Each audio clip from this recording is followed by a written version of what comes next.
Hello everyone, my name is Neil Jackson, and this is reading week 4 for Physics 2212, section P.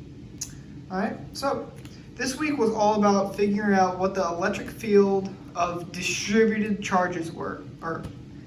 And essentially what this means is, say we're given an object that's not a point charge. Say we're given my key for an instant, and if let's say this key was charged in some way, it's uniformly charged across its surface. How do we find the net electric field exerted by this key?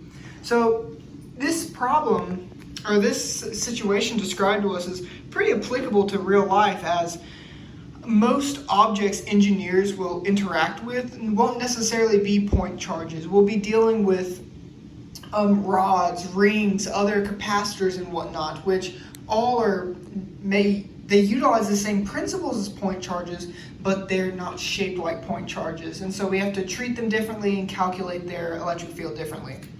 So these are the steps the edX videos go through for finding the field of these distributed charges, where we're just essentially dividing up the object into a collection of point charges.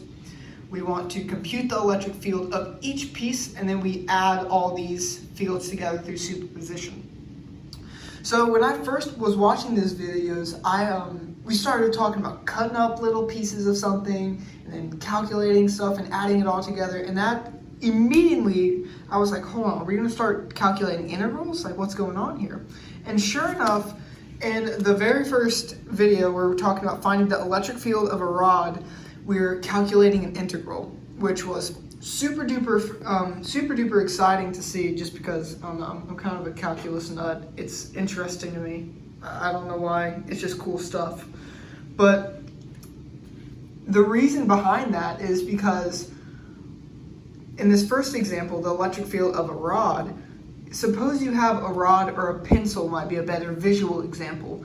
If I wanted to find the electric field exerted by the pencil, well, the pencil isn't a point charge. It's a three-dimensional, it's an object, it's a thing. So the approach to that is exactly like finding an integral. We want to cut that down into little tiny pieces of dy, and then in turn that gives us little tiny chunks of dq, or little tiny differential charges and differential electrical fields, and then we can sum all those together and we get a net electric field, which is amazing, really cool stuff. I found this extremely interesting.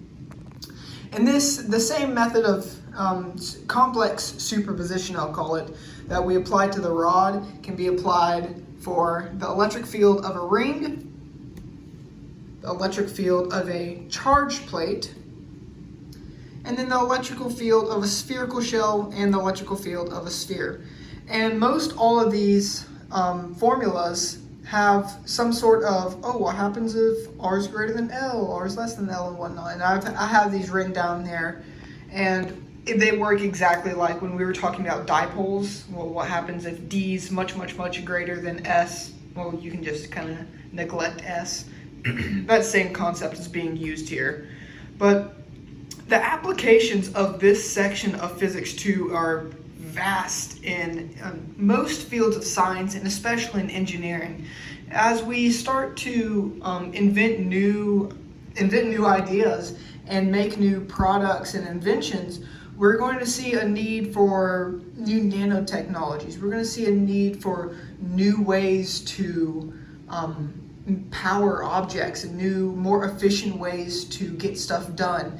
And these formulae are the foundation to simple, or relative to really complex things, simple mechanisms like conductors and capacitors and whatnot.